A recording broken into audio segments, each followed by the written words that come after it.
fans, and welcome to another exciting edition of Cammy's Comic Corner. I'm your host as always, Cammy. Now, let's get one thing straight. This week was a fucking fantastic week for comics. When I was reading some of my picks on the trolley on the way home, I was so hyped. I was so pumped. I wanted to throw my fist in the air and go, yes, goddammit, yes! This was an awesome week. I cannot believe how many good picks there were this week, and enough about me babbling. Let's get to the pick of the week. First up, from DC Comics, we have Final Crisis Rogue's Revenge number 3, written by Jeff Johns and art by Scott Collins. Now, I don't want to sound like a DC fanboy, but Jeff Johns is amazing. I can't even imagine the state of DC without Jeff Johns. The man obviously truly loves these characters, and if you haven't loved the Flash Rogues before, then I would highly recommend that you pick up this miniseries. You'll fall right in love with them.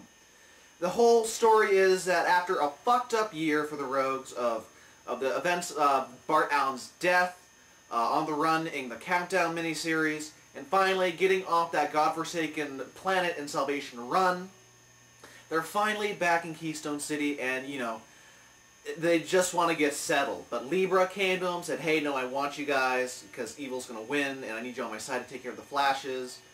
And they're like, you know what, fuck you, Libra. We don't want anything to do with you. We just want to settle down. Who the hell are you? You know, we don't know what you're selling, and we don't want any of it.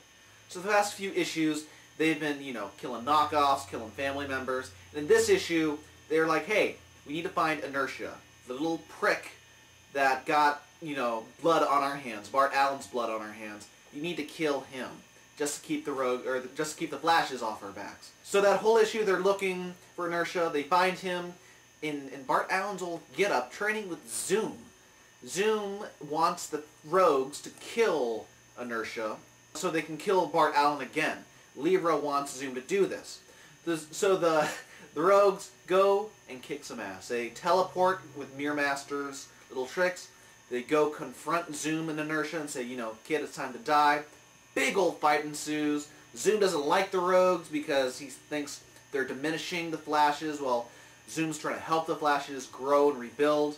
Then Libra finally steps onto the playing field and has Weather Wizard's kid with him and says, hey, you're going to join me or else I'm going to kill this kid.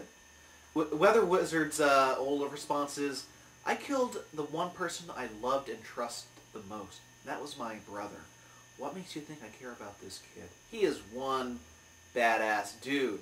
But another stone colder badass dude is Inertia, who's renamed himself Kid Zoom, as he takes Weather Wizard's kid and says, you know, enough of this bullshit, and blows him up. Everyone's kind of shocked, and finally at the end, with a little help from Pied Piper, a little appearance from Pied Piper, by the way, Kid Zoom gets his ass kicked. He says, I'll kill you all. Rogues say, this isn't for Weather Wizard's kid, this isn't for Bart Allen, this is for one fucked up year. As they all just blow him to smithereens. At the end, they give the finger to Libra, say, we're going to go on our way, there's nothing you can do to stop us. And then they say, okay, if Libra's right, and Flash is coming back, Barry Allen the Flash is coming back, you know, we'll be ready for him. And then this is the platform that's going to be launching the new Flash Rebirth series by Jeff Johns and Ethan Van Sciver.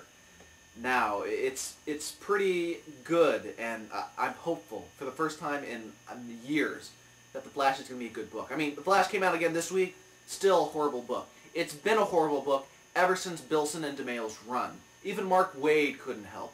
It's just been going downhill ever since.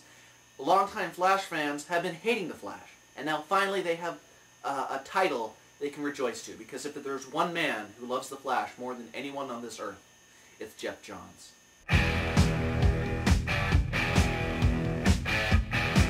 First up, from Marvel Entertainment, we have Uncanny X-Men number 503. I can't believe I'm saying this, but I'm liking X-Men titles. Astonishing X-Men? Uncanny X-Men? Who am I turning into? Ron Richards from iFanboy? Anyway, in this issue, we can find all the X-Men going after this one renegade mutant, Empath, as he's terrorizing through the streets of downtown San Francisco. And Pixie in this issue regains her wings, so to speak. She's the one who takes down Empath while no other X-Men could, and in the end, Scott comes to a dreaded realization that the Red Queen, his ex-wife, has returned. It's going to be such a cool couple next issues. I can't wait. Fraction, Brubaker, how can you go wrong? Next up from DC Comics, we have The Spirit number 22. Now the thing I always like about The Spirit is it's always a fun book. Unlike what's going to be happening with this Frank Miller movie coming out shortly. I'm not going to see that. That looks horrible. That looks nothing like The Spirit. And I've already said and made my feelings known on the podcast, but I just got to reiterate it because if you read a Spirit book like this, or an old Will Eisner Spirit book, and then you compare it to what you're looking at in the trailer, you're like, no, this is a completely different movie. Anyway, nice little murder magician mystery story, and we get a little cameo from Misty Lee, the magician, Paul Dini's wife, and Paul Dini of Batman animated series, Madame Mirage, unfortunately Countdown, all this other good stuff. So it was a nice little cameo, nice book. If you're looking for something fun, I recommend The Spirit. Next up from IDW Entertainment, we have Welcome to Hoxford number 3.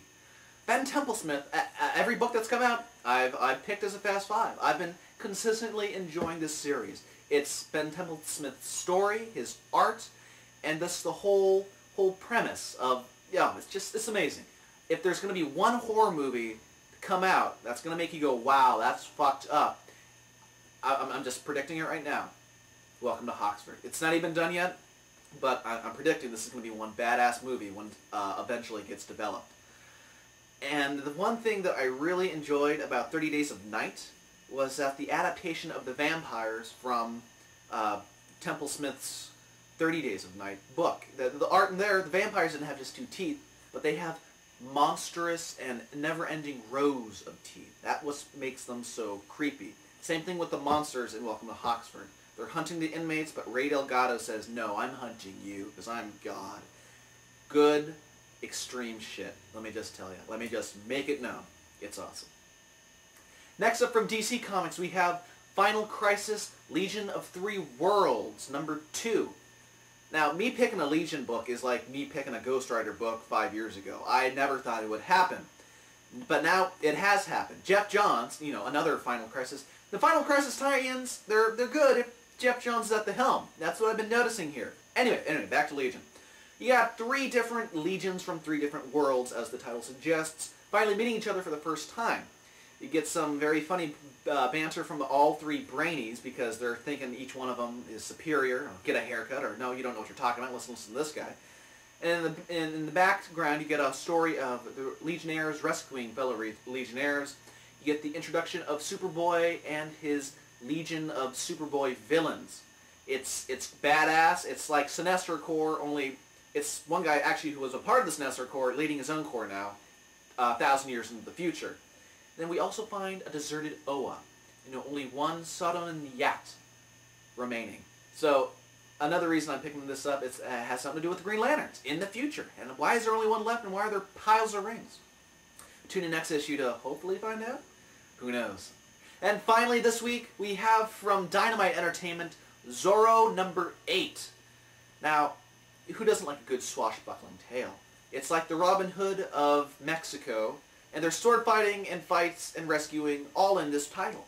It's been a consistent, strong series ever since it came out, and each issue is more and more enjoyable. In this issue, he rescues a father from a mission and many of the followers because they're being questioned and pretty much tortured to find out, but by the soldiers looking to find out Zorro's whereabouts. Now, no one knows because they have no connection with him. Until now, that the soldiers are going, okay, see, he's rescuing you guys, so there must be a connection. Very fun book. If you're looking for something not superhero-y at all, Zorro for the win. Well, that does it for Cammy's Comic Corner this week. If you want to have more Cammy's Comic Corner goodness, go to www.cammyscomiccorner.com. From there, you can subscribe to the RSS feed or subscribe to us on iTunes. Or you can go to, from there, you can also click on the MySpace link, the YouTube link, or if you want to go chat on the forums, go to the forum link. And please, people, go chat on the forums. They're finally open. I know that they were delayed last weekend if you tried to join up, but no, they're finally open. I got a couple of topics, and you create your own threads. Come, chat, enjoy, converse. Be connected to this little community. Anyway, it's been quite an amazing week for comics. Now I gotta go edit this whole shingamadig. So until next time, this has been Cammy's Comic Corner. I've been your host, Cammy. Have a wonderful, exciting week.